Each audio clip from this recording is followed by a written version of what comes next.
Salut à tous. Je ne vais pas vous parler de mon X-Max en révision aujourd'hui, je vais vous parler de ce colis que j'ai reçu, commandé sur AliExpress.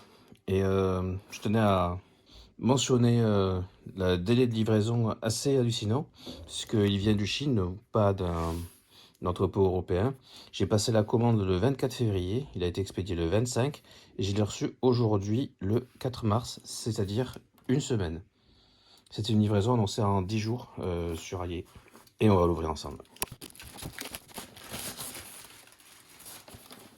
Voilà, c'est une petite radio qui se situe à peu près dans les prix de la Turbo Racing, que l'on recommande souvent pour les enfants parce qu'elles sont pas très grandes. J'en ai déjà eu, j'ai pris ça pour un projet à venir, j'en parle pas encore parce que s'il se fait pas, ben, j'ai pas envie qu'on me demande qu'est-ce qui devient.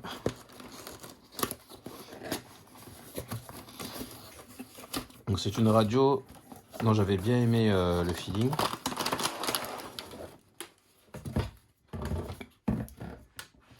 Et le prix, puisqu'à l'époque, donc c'est avant que la TVA soit obligatoire sur AliExpress, elle valait une quinzaine d'euros, c'est à peu près comme la Turbo Racing.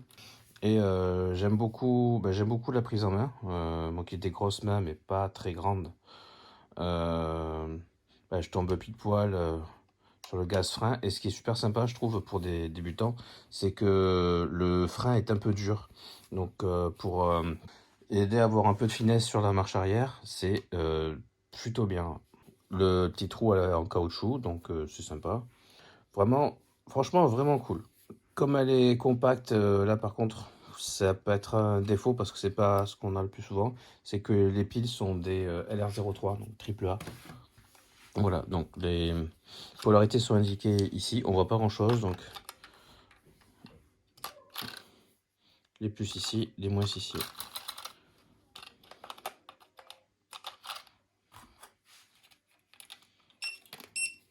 Ah, t'es déjà allumé, voilà. Alors, ce qui est sympa, c'est qu'elle a plein de réglages. Déjà, bon, elle a 4 channels, donc ça c'est chouette. Pour le bind, il n'y a pas de, bridge à paumer ou quoi que ce soit, c'est un bouton.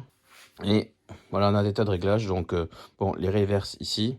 Donc, dans un sens, en fait, voilà, le cercle lumineux indique le réglage. Donc, voilà, reverse d'un côté ou de l'autre, plus ou moins.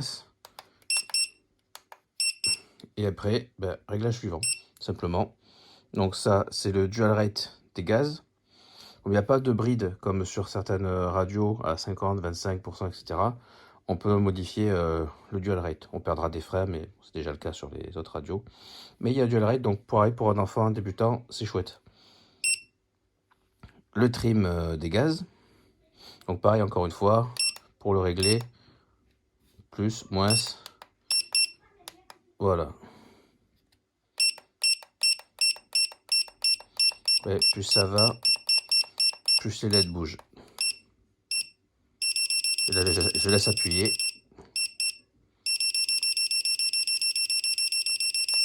Voilà, avec un bip pour le maximum et une pause au centre. Donc c'est vraiment chouette pour faire un bon réglage.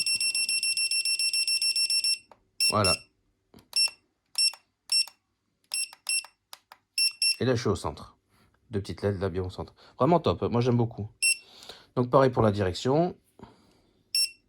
Le dual rate aussi. Donc ça c'était le trim, le dual rate et le reverse. Et après le petit bouton pour activer channel 3 et channel 4.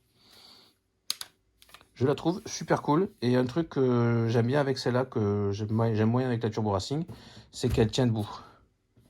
La Turbo Racing, elle a un manche, mais elle n'a pas de pied comme ça. Et je préfère une radio avec le pied. Je l'ai testé de mémoire qu'en crawler, donc niveau portée, réactivité, j'ai pas trop de retour à faire. Mais j'avais rien remarqué de problématique avec. Voilà, donc elle n'a pas de nom. Moi je la reconnais à la tronche en général. C'est une radio dans les 20 euros à peu près. Et voilà, je cherche en fait à voir à reconnaître ça sur l'image. Le récepteur est effectivement limité à 6 volts. Ne pas dépasser 6 volts avec ces radios. Et il indique aussi comment mettre en route le failsafe. Comme c'est une radio qu'ils vendent aussi comme une radio pour bateau, c'est un peu indispensable. Et ça nous intéresse nous aussi pour les véhicules terrestres. Donc voilà, on appuie sur le bouton pour le mettre en route et pour les engager. Comme quoi, faut toujours lire les manuels.